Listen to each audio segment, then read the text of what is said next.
Should I buy a house or rental property? This is a common question people are asking nowadays. We're going to get into it in this episode, so you're going to want to watch till the end so we cover it all.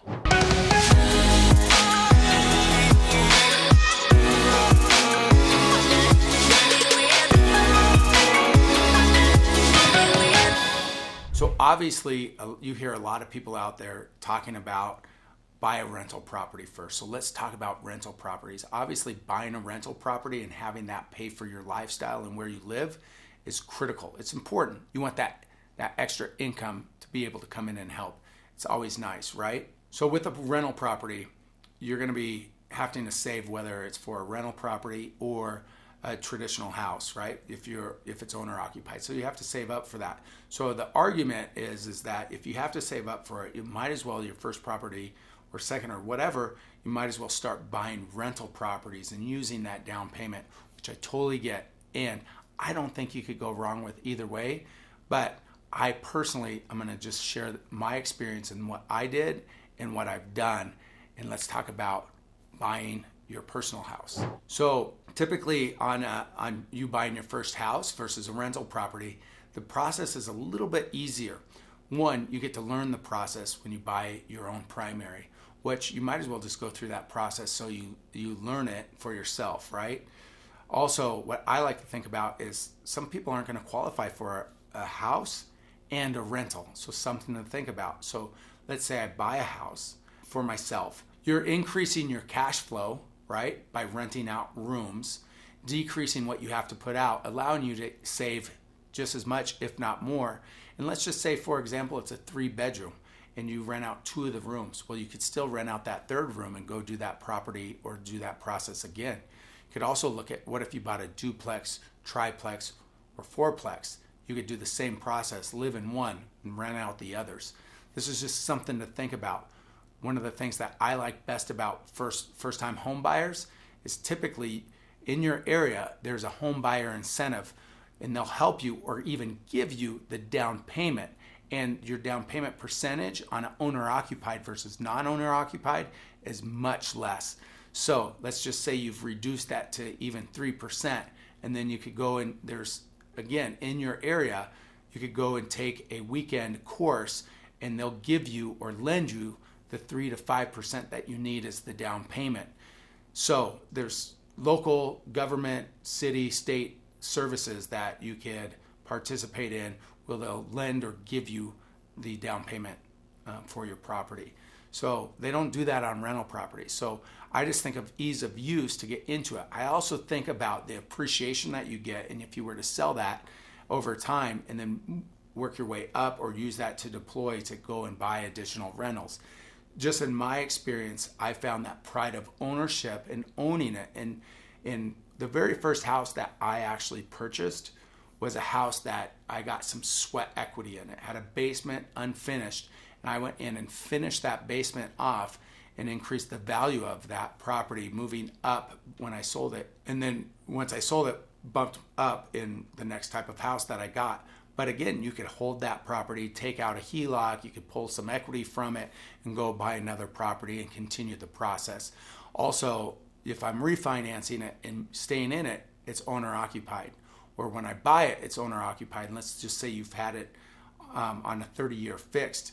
Well, those interest rates are set. And if you've owned it for a long enough time, then you could continue to do that over and over because you bought those owner occupied. So you get owner occupied interest rates, which means, again, lower interest rate, higher LTV, less payment or less money down.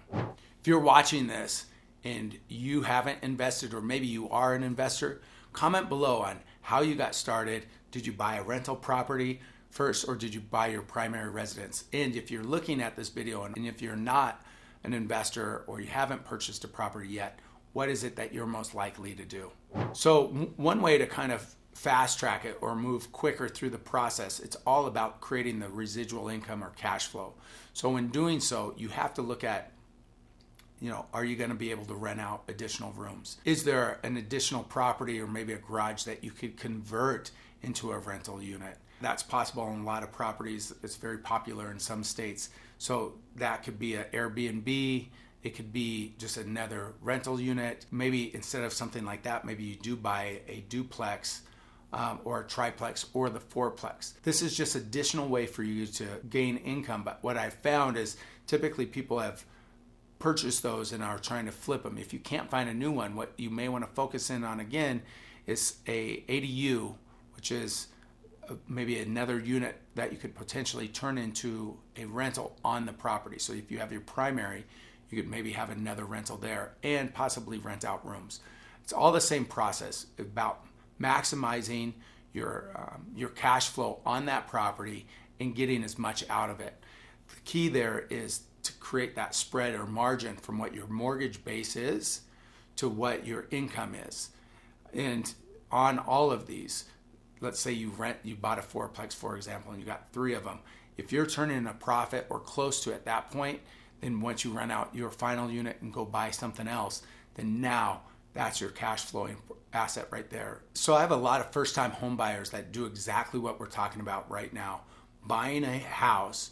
And really it's about finding like where's the hidden value, because people are going to search for multifamily, which means you're got 2, 3, or 4 units on it. And why 2, 3, or 4?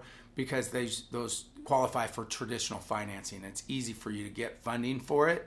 Once you get above that, you get into more commercial and it becomes a little bit more difficult depending on how you look at it. So in doing so, like one of the blind spots or one of the hidden spots is, can you turn the garage or maybe build additional unit on that property? If you can't, then maybe you got to look at a traditional duplex, triplex, or fourplex.